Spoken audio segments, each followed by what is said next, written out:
La raison pourquoi tu te sens imposteur, puis c'est donc bien difficile de sortir de ça, c'est que tu es paralysé par ton doute. OK? T'es pas sûr que tu as ce qu'il faut pour faire la job, t'es pas sûr que les autres te trouvent crédible, t'es pas sûr d'être à ta place, t'es pas sûr de pouvoir faire le travail, tu doutes. Objectivement, quand tu t'arrêtes, tu prends pas de recul, tu regardes ton CV, tu le vois bien que tu es à ta place. Puis tu le sais que tu pourrais te faire confiance parce que tu te fais confiance dans un paquet d'autres domaines de ta vie. Puis tu es une personne généralement qui a confiance en toi, mais tu te sens imposteur quand le doute s'installe, quand tu commences à douter de ta crédibilité, de la crédibilité que les autres te portent, de la valeur unique que tu peux apporter dans ton travail et de ta place ultimement. Hein?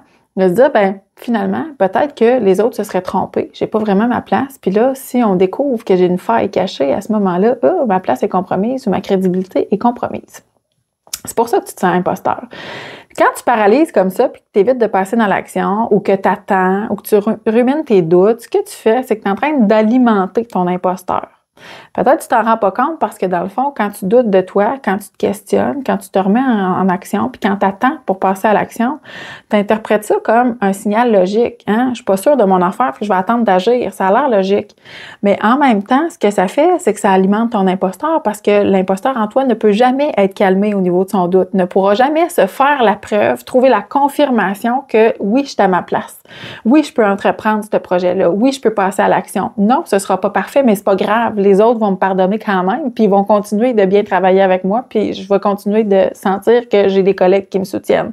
Donc, si tu oses pas, tu pourras jamais calmer ton imposteur et tu vas rester fort probablement paralysé. Rappelle-toi toujours que l'attente génère l'attente. Plus tu attends quelque chose, plus tu vas attendre cette chose-là parce que tu crois que c'est ce que ça te prend. Fait que si tu es dans le doute puis tu attends d'avoir confiance pour te sentir moins imposteur, ben plus tu attends, plus tu vas attendre, mais moins tu vas trouver la confiance qu'il faut pour te confirmer que tu es capable. C'est ça le principe logique. Donc, si tu te reconnais dans la paralysie de l'action, hein, fait que si tu attends le bon moment, tu attends d'être encore plus prête, tu attends de faire une prochaine formation avant de, tu attends que ton boss t'invite à postuler sur telle chose.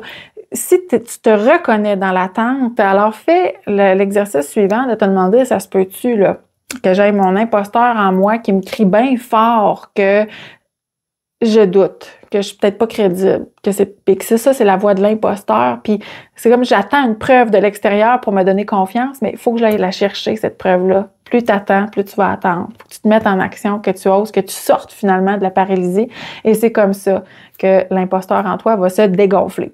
Si tu veux en savoir plus là-dessus, il y a dans la description de cette vidéo-là des outils qui peuvent t'aider à mettre en action, mini-actions de grande valeur dans ta vie pour te sortir, entre autres, du syndrome de l'imposteur.